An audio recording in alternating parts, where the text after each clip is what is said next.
Imagine a vibrant discussion between people that includes both openness and critical thought in the pursuit of truth. The Purchasing Truth podcast is an experience, a journey, an exploration of the impact that negative messages in politics and the media have on our families, community, society, and nation. Join your hosts, Bill Stierle and Tom Hazard, to discover new concepts and language strategies that will reveal effective ways of establishing truth. This podcast series will tackle current events, leadership challenges, healthcare confusion, integrity in business, and many other areas that affect us all. Gain clarity and understanding of the various truth perspectives. Welcome to Purchasing Truth.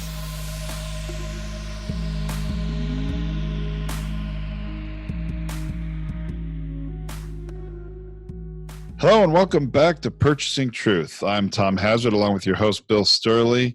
And Bill, I am really happy to be here with you today to talk about using communication to wound or heal. And I think this is a very important discussion for us to have, especially in the context of what's going on in the United States, especially politically right now, or in our government leaders right now, if you don't want to say directly politically. There's a lot of, I would say, more communication being used to wound than to heal. Would you agree? Yeah, I feel disheartened about how communication is being used in a very separate way, pulling Americans apart from our collaborative agreement called the Constitution. I mean, the Constitution is built in a collaborative agreement between three branches. So if we have a collaborative agreement and we want to stay in that collaborative agreement, then what happens is we really can call out somebody that is exaggerating and spinning, or somebody that's not meeting the need for truth or meeting the need for truth, in order to create separation or to create interest. You know, and you and I, as consumers, Tom, we have bought products that we have regretted, correct? Yes. Right. So we've bought things that we spent money for, our time and energy, which is money's like the energy piece of this, right? Yeah. We spent a lot of money. We spent a lot of time making the money that we make. And we then gave that money to somebody else on a promise that this product or service was going to help us. It's going to be better than the other product or service that's available to us. It's better. Why is it better? I don't know. It seems like it's going to get the job done. Why? Because the person is an established, respected person. Okay. The person comes from a reputable company. Okay, that's another good, well, maybe I do my due diligence. Yes. Wait, the person's a billionaire. They must know something about how to run big organizations, and they can run big organizations better than the current people we have running the biggest organization called the federal government. They can run it better. Well, now all of a sudden it's a little more problematic because we've bought something that we can't return. So many Americans bought and were sold President Trump.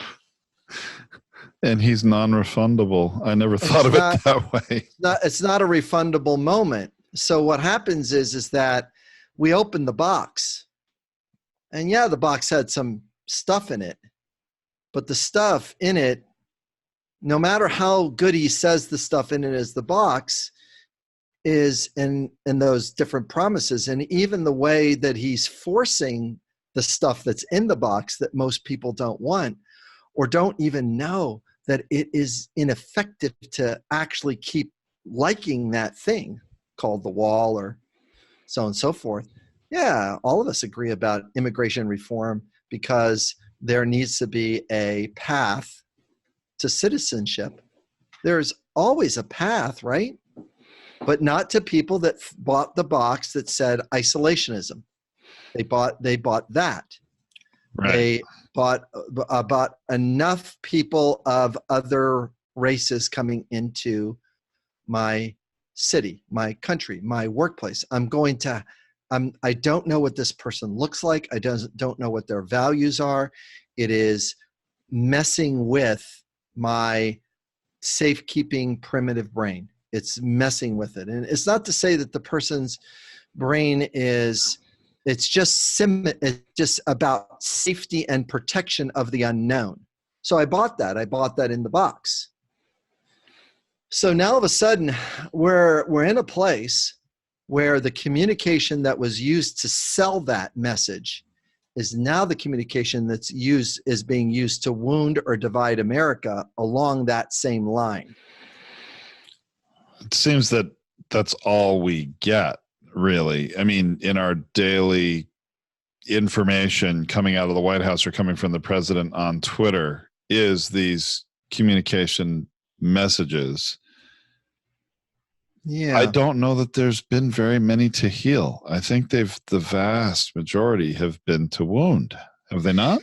There's a lot of wounding going on. I mean, if you think about a time of remembrance, and I think on Facebook or somewhere I got the post where it had, here's what Barack Obama posted on 9/11, and here's what President Trump posted on a 9/11. It's like, you got to have some time to heal some stuff. You can't just keep sharpening the knife and, cutting on something that you don't like on the next moment, on the next day, because you have the biggest platform and you're going to create the most amount of damage that you can, because you can. And that's really, really problematic. And the need for respect is a very hierarchical need. In other words, it's something that is in some cultures just given away to others, to elderly. Respect your elder. Right. Right? Do you see how that's given? Sure. Well, not if they're drugging women and sexually assaulting them. I don't know if I want to respect that elder so much. Right. Right. Good. So, I mean, I'm picking low-hanging fruit to go, respect has got to have some elements of, well, I get a respect because the person generally played in the space, that they stood for something, they stood for some values, but didn't beat the other side up all the way about it. Somebody can be offended by a certain type of advertising on a billboard that is posted near a school on the drive to a school, because all of a sudden your kid's looking at this advertising with a woman doing whatever she's doing, right? Sexually or whatever. Yeah, sure. Yeah, it catches your eye, and it is a sales and marketing freedom of speech thing, and it does fit in the guideline of what that, what sexuality is, and, what identity might look like with that product or service that's being provided. But meanwhile, on the way to school, can we please have a little bit of protection for kids growing up? And this stuff has got to come at different times. They're developmentally, I don't want to have a developmental conversation with my 6-year-old about, why does that woman look that way? Why is that? I don't want to have it, because the kid's not ready for that discussion yet. So yes, I want to respect the First Amendment and freedom of speech. And yes, I want to do the Second Amendment of, right to bear arms. And yes, I want to, you see what I mean? It's like, yeah. I want to honor these different things, but they also have to be in a counterbalance to other people's needs. Like, I don't know, the need for safety, and the need for protection to someone to live a life and not thinking by going to a nightclub with their friends that might be the last time they ever party, or by going to school, that's the last time I'm ever going to see my kid. I don't want that to be in my country. I really don't. Yeah. No, And, I agree. I think most people would agree. okay, so if I have communication that heals, it's got to be communication that has many voices or a multifaceted perspective, not an adversarial perspective, and most certainly not a spin perspective. You know, if somebody says something or writes an article that is so dark that you're going like, oh, I don't know anything about this dark thing that I've written here, or, you know, that you've written, tell me more about that, you know, and then do their best to minimize the dark thing that the person wrote. It's like, no, that's not balanced. That's just trying, that is going to be conversation that wounds, because it's not in perspective. It's not the way an adult thinks. It's the way a codependent parent raises their codependent child. That's a pretty scary thought right there. Right. Right. I'm not going to talk about the thing. You're just a good boy. You're a good boy. Yeah, I know that you trapped that squirrel and you killed him the way you did, but you're such a good boy. Look at, you might be a biologist when you grow up. It's like the kid's got some problems. Yeah. The kids needs to talk about how to value life a little bit differently. if he's taking, you know, and, you know, I mean, the dog might be happy that the squirrel's dead, but, you know, everything else is the dogs have a tough relationship with squirrels. Anyway, so a lot of things have happened to really see how this narrowing of communication has taken place, and this narrowing in communication has caused, and also not just narrow, and also narrowing of expertise. It's like, I'm not going to take the advice of the weathermen that study this. That's the narrowing. That's a hierarchical. Respect me and respect that I gave the right message. Now, there's some life and death pieces to that, because people are not watching, are not fully keeping their eyeballs on all this stuff.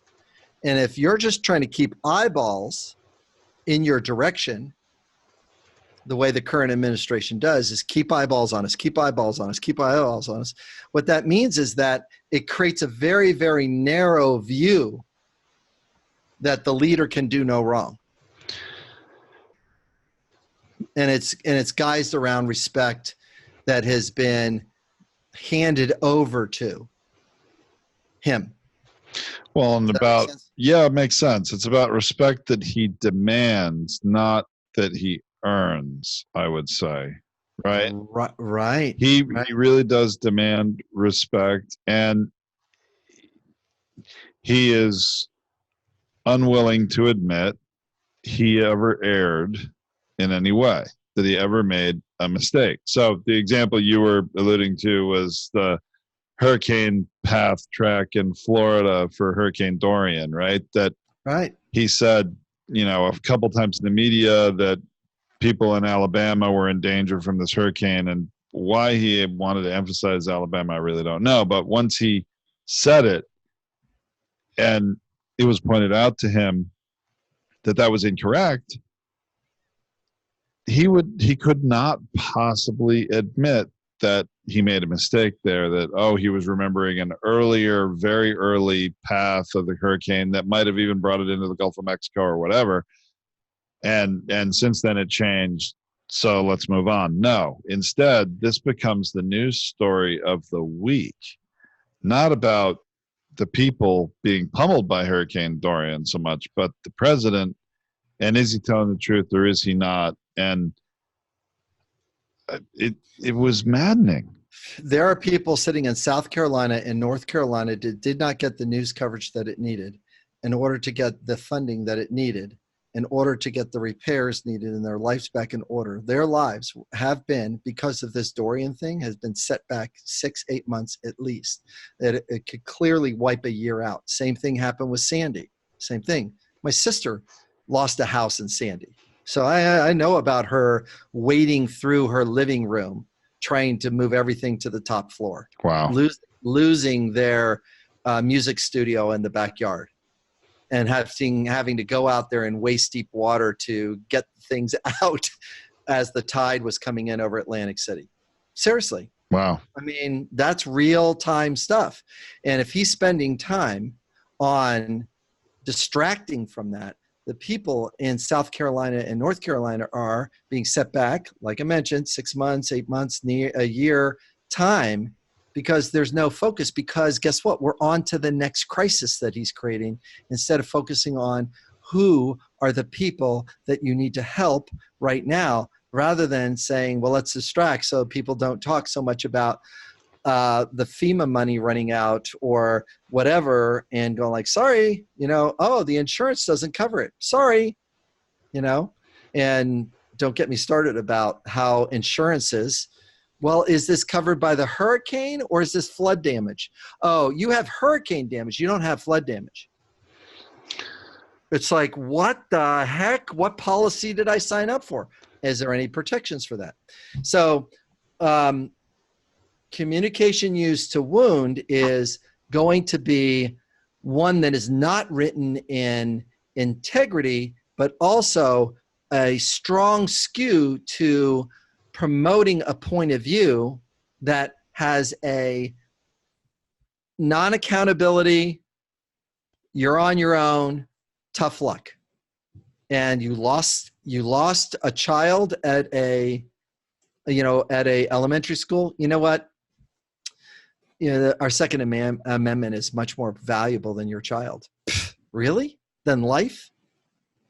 Second Amendment is more valuable? I don't think so. I don't think that's quite right. For me, it's that way. Yeah. I mean, certainly. They're like you said earlier in this episode, I think it was a really good point, Bill. There has to be a balance to it. And I think that's what strikes me now, is that communication coming out of the White House in particular is so out of balance. The pendulum has swung so far to the need for respect for the leader above all else. Right. That it is so out of balance. And all the communication is really meant to wound. It's meant to be from a position of power, really an authoritarian that's right. level of communication, isn't it? Yeah, it is. And it's kind of weird, because it's the same thing America was built on, was leaving the authoritarianism and the class system in England. It was like, these people are taking all the wealth, and these generational wealth. Have you seen these monarchs? Have you seen these nobles? It's like, why do their children get to inherit and compass, and everybody else gets to, eat crow on this, and eat dirt? It's like, that's what's really problematic. And that's the reason why the presidency is set up for, the number of terms it is. That's why, you're going to get some benefits of your dad being a president, but, and if you follow the same line as his dad, as your father, you'll even get a talk show or a TV show or whatever. But but the good news is that there's a way back from authoritarianism. Authoritarianism and the mindsets that go with that causes plane crashes.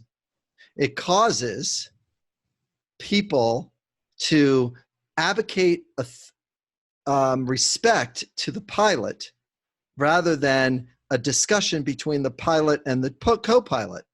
And I really like Malcolm Gladwell's story on this, about how in authoritarian countries there's more plane wrecks than there are in collaborative countries.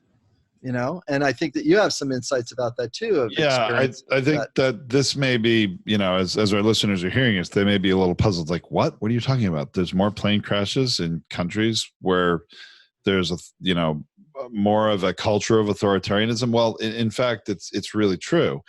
And I know this because I've spent a lot of time in China in my career. I mean, something like a year and a half to 2 years I've spent in China over a long period of time. But that culture has so ingrained in it at a deep, deep level respect for authority figures to the Right. point of not questioning them. Right. And if you question an authority figure, you know, I mean, literally it's the type of thing where you could, it's 12 noon in the middle of the day, and the authority figure could say, that's the sun up in the sky shining. I mean, sorry, I just said that wrong. Edit this out. I'm going to restate that. The authority figure could say at 12 noon in the middle of the day, that's the moon up in the sky shining bright. Yes. And you know it's the sun. You say, oh, you meant the sun, right? No, you don't question that authority figure. You accept what they say and you don't question them. And that is a very dangerous thing for a pilot and a co-pilot situation of an airplane. Right. And where this is meant to be, it's actually a really good metaphor for our government too, in some ways, because it's meant to be a check and balance. It is. So I think whenever I've flown over to China, there's 350, 400 people on an airplane. I really do want to make sure that if the pilot makes a mistake, the co-pilot speaks up and says, oh no, wait, that's incorrect. We'll end up crashing the plane if you do that. Or maybe something a lot less serious than that, but still. This gauge doesn't seem like it's working correctly, Captain. This light that's coming on, how much of a danger is that? Do we need to go into emergency protocol on this? Gosh, our navigation numbers don't quite look right. The stars aren't quite sitting the right way. Whatever the feeling that the co-pilot or the navigator is giving feedback in that collaborative cockpit that they're all working together to get this group of people to have a safe landing, has got to have multiple voices. So if I am going to build an authoritarian government, the first thing I want to do is not surround myself with the best people. I want to surround myself with people that say yes to me. Then I also do not want to fill vacancies. I do not want to fill these different positions of these essential government mandated positions. These are positions that were voted on, and the funding is in place to pay those people. So if I take a look at the National Security Advisor position, which we're in our 4th round now. Yeah, now that John Bolton has resigned or been asked to resign, depending on what you believe. Right, depending on the truth around that, the wound, the heal. Look at how they're both wounding each other on respect. Notice how they're also trying their best to purchase truth. There's a reason why we're doing this podcast the way we're doing it, is that they're purchasing truth by raising doubt and skepticism and then co-opting truth to whatever side that they're going to do. Well, the reason why I fired him is he was a hawk. But you know what? I'm more of a hawk than he is. Isn't that interesting? How that is a dopamine hit right away. Oh. That is uncertainty and then anticipation that I have respect and I know what I'm doing. I am, as he quoted himself, I am my own national security advisor. It's like, well, where do you get your information? Who do you get it from? I just watch the news. I listen to others. I just formulate it. Now, I can appreciate that in a creative entrepreneurial space for a time being, but it doesn't create a stable organization. It doesn't create a stable company. It's great in the startup phase. I'll take the person that is pulling ideas off the wall to see if he can get something to stick. I'll take that all day. Sure. In an entrepreneurial space. Right. All day. Right? A startup company is a disorganized mess, and having one person who has vision and experience and knows how to get things done, dictating everything, is what a company like that needs. But a company gets to a certain size, and you better have policies, procedures, and systems and other things in place, and a team of people. That's correct. Who are working collaboratively or it isn't going to work. It isn't going to work. And we need the co-pilots in place. We need the different meetings that take place where people are bringing the civil servant that has built a career around the certain expertise that they have studied on and have researched, and have the people networks in place to get something done to make the big guy look good. Why make the big guy look good? Well, because he's the one that put them in that position, and they get a moment of acknowledgement, respect, and celebration that they accomplished something, And if you're trying to get a ceasefire to take place, and you're bringing the Taliban to Camp David, and you don't tell anybody about it and try to make it a big surprise as if it's a game show, big problems with that. Because, number one, why would they ever trust Americans? Just saying. And flying over on a plane to get here, to be in this space where there's this whole adversarial energy going on around that, as well as the respect of what Camp David has stood for and represented. Now, if all of us pull it together and say, here's the peace treaty with the Taliban, right? Right. And then,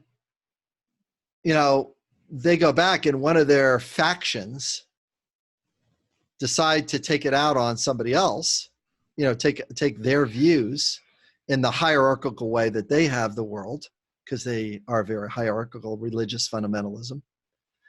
People can be religious and fundamentalism all by themselves. I think it's when they impose that belief structure on somebody else. Everybody's life is their right to fight for the things they want. If you want to fight for being a Nazi, fight for being a Nazi. I don't think that's really, that kind of narrow-mindedness really did very well and has a really good following. But if you have the thought that you can do it, take it out for a spin. Even though I don't particularly align myself with that, take it out for a spin. Take out your First, Amendment right to speak up the way you would like. I might not respect you for your viewpoints or your values because it's not in alignment with the way I see the world. More inclusive, more connected, greater perspective, limited, identity on the difference between this thing and human beings of different races and colors. I'm kind of a little bit more, have a more holistic view of that. And then I look at the numbers and say, as a white person, I'm kind of outnumbered by other people of other races. And I'm okay with that. Sure. Kind of am. Yeah, I am. So these different countries that really, and with President Trump and his admiration for the authoritarian mindset, whether it's Putin or the Chinese leader or the North Korean leader, whether it's any of those folks, he feels like that they get the need for respect handed to them through strength and oppression. 2 words. So right now, he's doing strength. If he gets reelected, oppression is coming next. I bet, because then he won't have to worry about being thrown out. He'll run out the clock on it over the next 4 years, doing whatever he wants. Oppression is next. And that's what winds up happening in the second term of the authoritarian things. Just look at Venezuela. And it's, you had this dynamic leader that started him down a socialistic path. It had some promise at the beginning, but narrow-mindedness in socialism, because socialism can be narrow-minded. Sure. It totally can be. Yeah. It's like fire the people that are in charge to put less skilled people in charge of your oil reserves. What are you, nuts? That was not a good socialistic choice. The blend between socialism and capitalism is where the fit is. It's 2 different mindsets. We want one to run and be able to play with risk and creativity and innovation in a safe way. And we want the other one to keep the stability and the foundation and the walls up and everything up And capitalism is more of a dressing than it is a infrastructure. I'm going to say it again because it's so weird. Yep. It's more the decoration that goes on the house than it is the way the house works best. Capitalism, you're saying? Yes. That's very interesting take. Yeah, because look at this. Watch this. What's the biggest problem America is having right now? Infrastructure. Yeah. Which is the walls and the foundation of the house. Sure. Why are we not building that? Because capitalism wants a bigger piece of the pie. They want to think, no, this window dressing, I want to charge you $1,000 to hang this on that wall that won't stand very long. It's like, no, you can't, it's like, I want this government bailout. The banks did it. What they do, they did exactly that. They took the money and they remodeled all their facilities. Yeah. Furious. I just, because why they do that? Because they weren't sure about the stability of the government in the marketplace, and they were paying attention to their shareholders. They were forgetting about the big picture, blah, blah, blah. They were looking at their stuff, and they didn't lend the money that we gave them to lend to bail people out. They didn't do what we asked them to do with the $700 million we started, $1 billion we started with. Yeah. Anyways.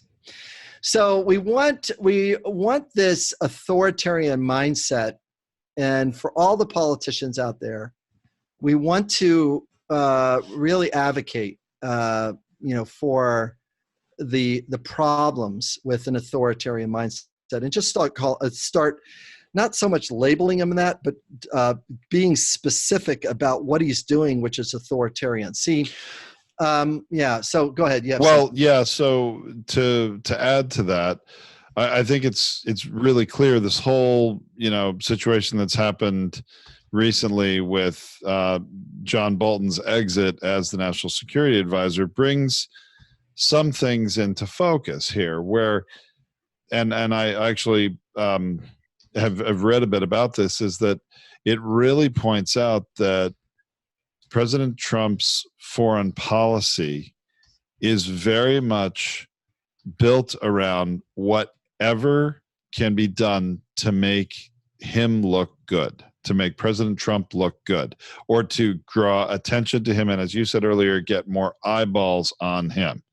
So why is he cozying up with Kim Jong-un and going to meet him at the DMZ at the border of North and South Korea? Why is he at a couple summits with him that were really all about show more than actual substantive negotiations? That's right. It's because of the photo op and, the window dressing, making it look like, hey, I'm important.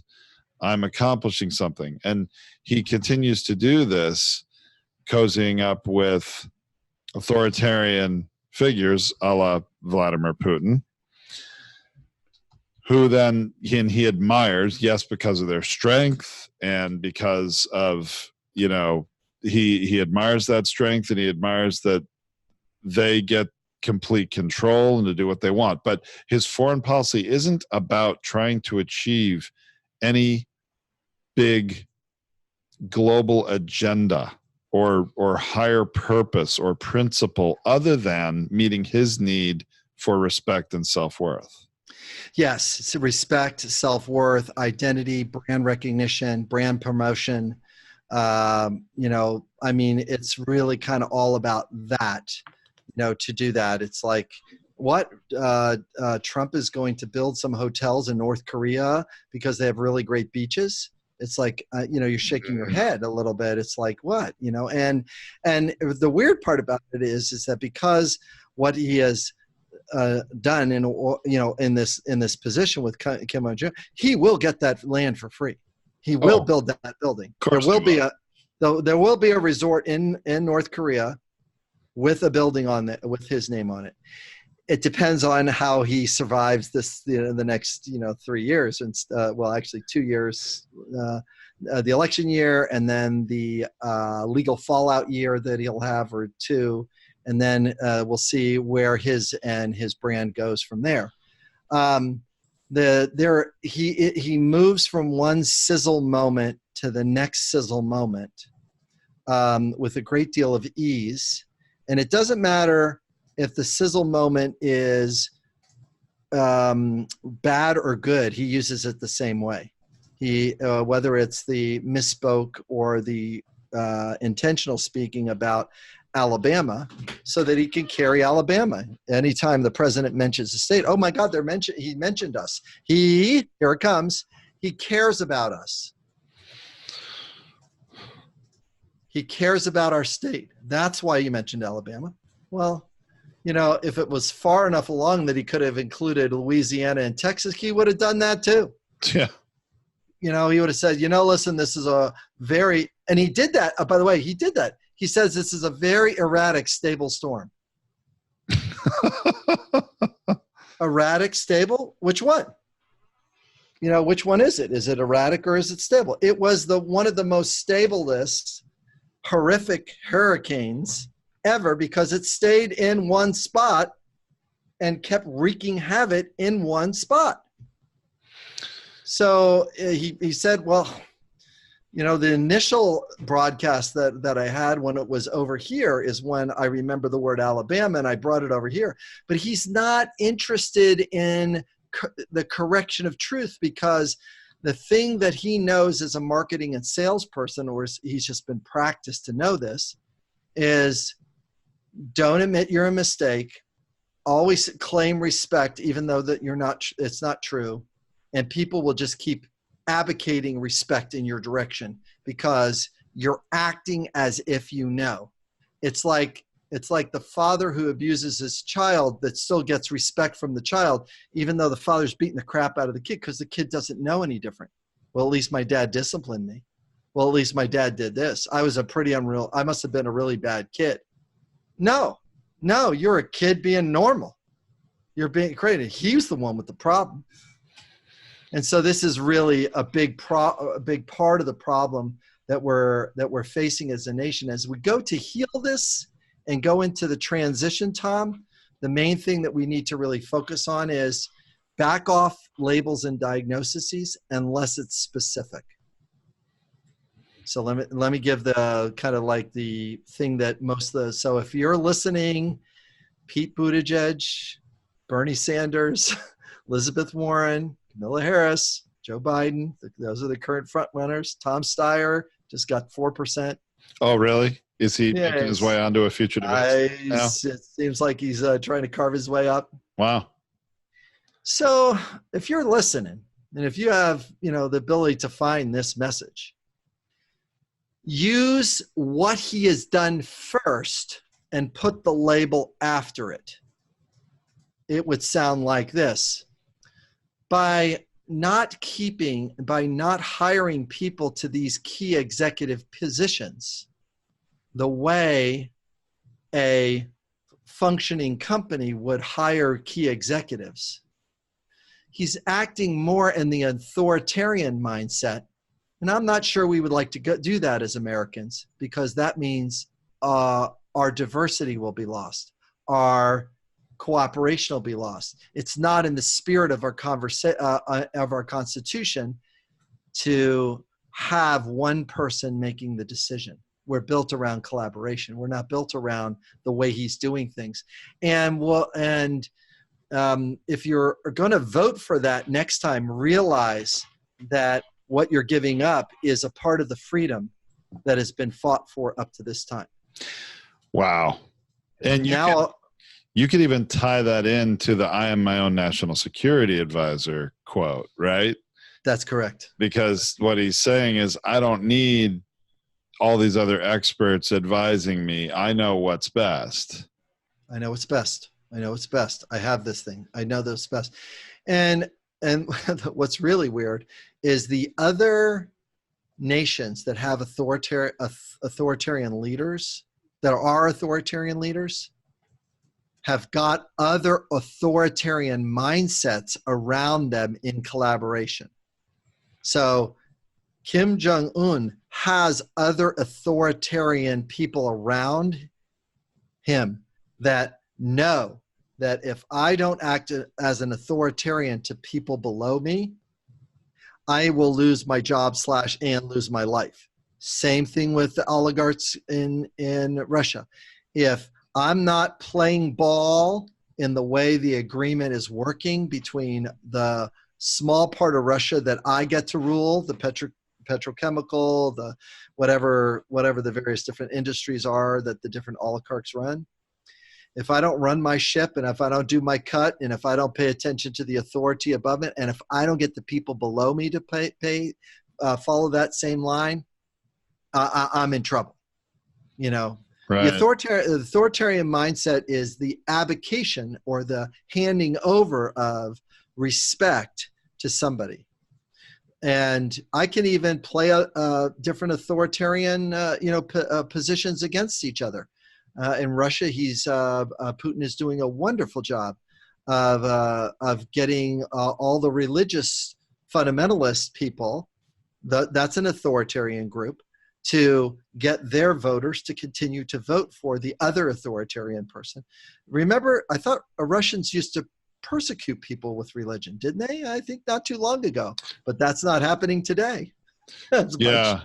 You know, they got those people, in lockstep right now, and it's very, very dangerous for this experiment of America over the last 250 so years, that we're drifting towards this this authoritarian piece. It's really funny. In high school, this one sociology teacher had a map from a researcher that said that America was going to become more authoritarian and Russia was going to have more capitalistic elements. And I'm shocked that, I graduated in, the late 70s, and and that chart is almost dead on. It's like right on the money. That is a scary right on thing. The money. It was a very, very scary thing.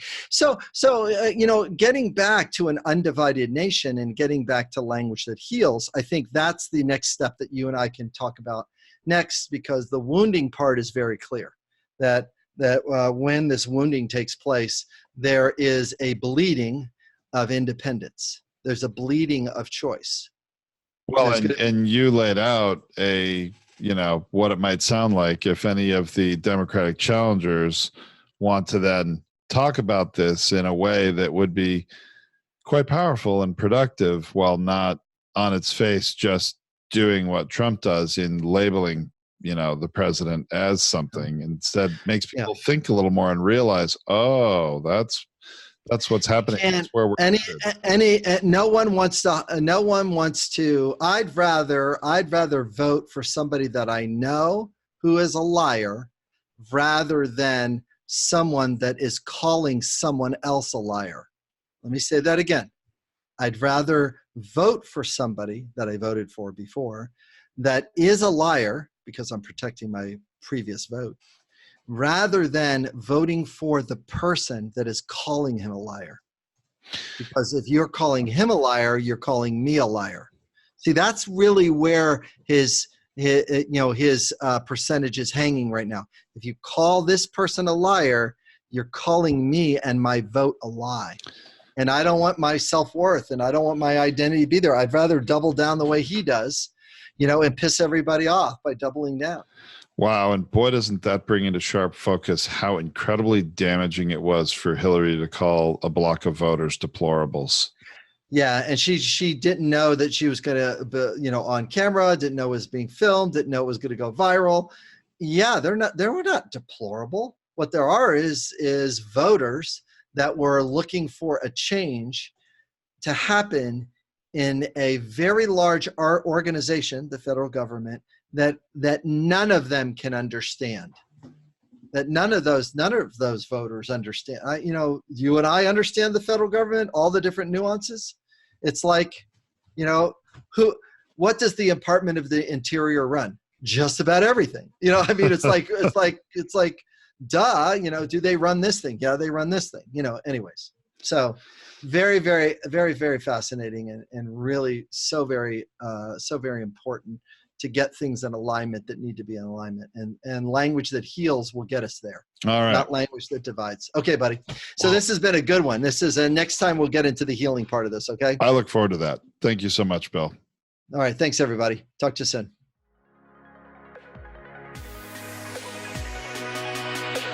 Thank you for listening to this Purchasing Truth podcast. We trust that you have enjoyed this engaging and thought-provoking conversation. Our hope is that you've received value, found clarity, and broadened your truth perspective in this episode. If you did, leave us a review or visit our website, purchasingtruth.com. Join us again for another informative and content-rich discussion here at the Purchasing Truth podcast. Don't just accept whatever information comes your way. Join the discussion. Discover your own voice. Purchase your own truth.